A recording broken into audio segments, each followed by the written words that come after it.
BCom part second subject banking and financial management paper first financial management का एक महत्वपूर्ण topic है कार्यशील पूंजी का प्रबंध मैनेजमेंट ऑफ वर्किंग कैपिटल। आज हम कार्यशील पूंजी के प्रबंध की एक महत्वपूर्ण विधि शुद्ध चालू संपत्ति पूर्वानुमान विधि net current assets forecasting method का वर्णन करेंगे।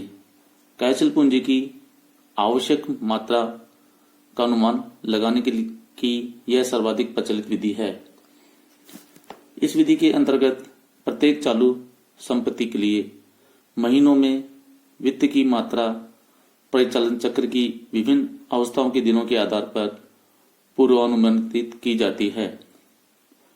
इस प्रकार कच्चे माल का स्कंद, प्रक्रिया में रहने वाले माल की राशि, निर्मित माल का स्कंद, देनदारों में बकाया राशि तथा अन्य प्राप्तियों तथा दिन प्रतिदिन के भुगतानों हेतु अनुमानित रोकड़ एवं बैंक शेष का अनुमान लगाया जाता है।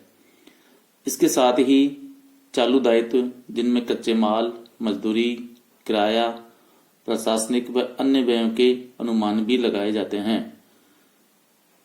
चालू संपत्तियों एवं चालू दायित्वों की पूर्वानुमानित राशि का अंतर संस्था की कार्यशील पूंजी की आवश्यकता होगी।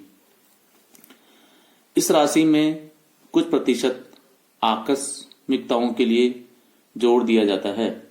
इस प्रकार आंकलित धनराशि अनुमानित कार्यशील पूंजी की वह कुल मात्रा होगी जिसमें बैंक से उपलब्ध हो सकने वाली राशि घटाने पर कार्यशील पूंजी की वह मात्रा आएगी जिसकी उपक्रम को आवश्यकता या उपक्रम को व्यवस्था करनी है। कार्यशील पूंजी आवश्यकताओं के पूर्वानुमान की इस विधि में दो अवधारणाएं हैं। एक है कुल लागत, दूसरी है रोकड़ लागत। कुल लागत अवधारणा टोटल कॉस्ट अप्रोच में डेप्रिसिएशन तथा लाभ को सम्मिलित करते हुए सभी लागतें सम्मिलित होती है।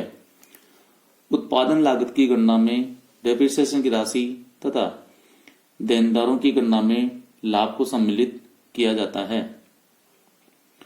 दूसरी अवधारणा है रोकड़ लागत अवधारणा कैश कॉस्ट अप्रोच। इस अवधारणा में कार्यशील पूंजी का अनुमान रोकड़ लागतों के आधार पर लगाया जाता है।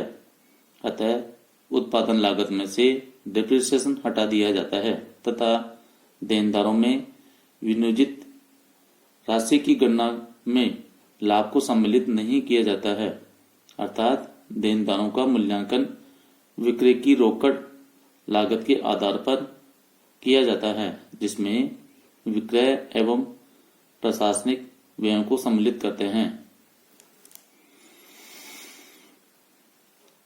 टंडन समिति ने कार्यशील पूंजी के आकलन की यही विधि अपनाने का सुझाव दिया है जिसमें विभिन्न प्रकार की चालू संपत्तियों के लिए कार्यशील पूंजी की मात्रा मासिक आवश्यकता के आधार पर निकाली जाती है।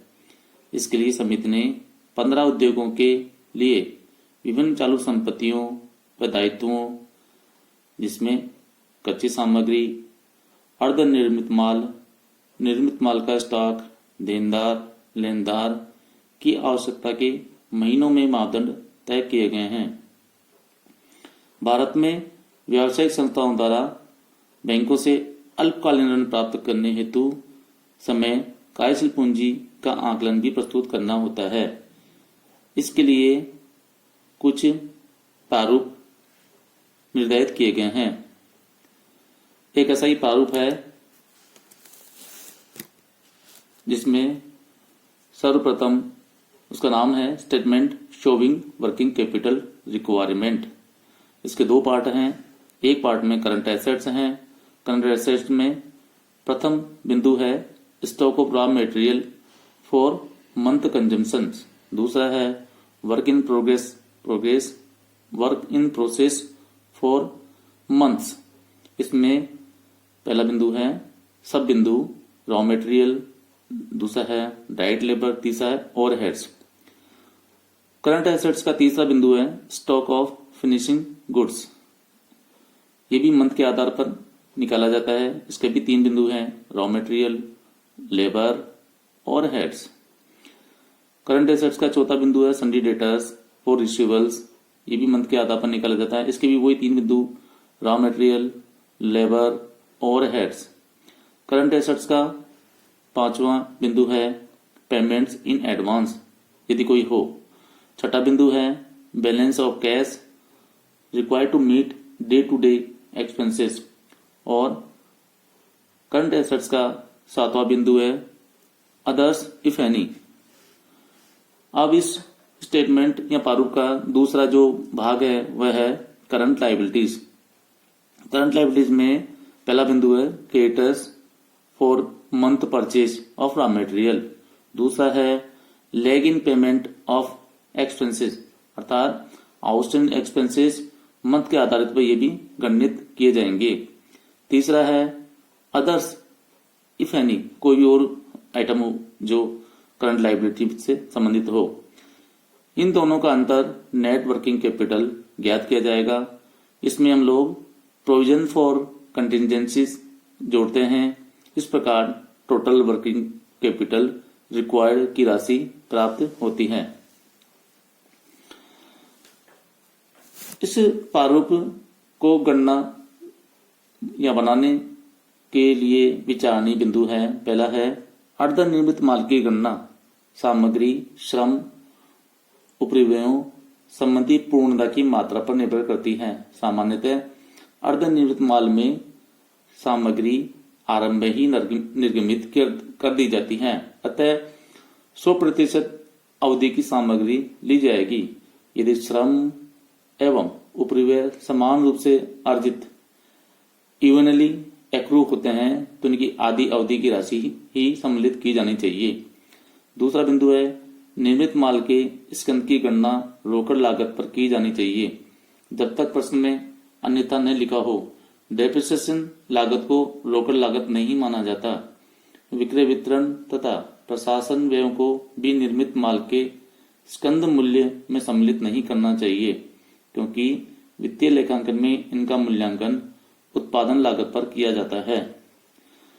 तीसरा विचारणीय बिंदु है देनदारों की राशि की गणना में लाभ को छोड़ देना चाहिए, अर्थात विकृत माल को कुल रोकड़ लागत जिसमें विक्रय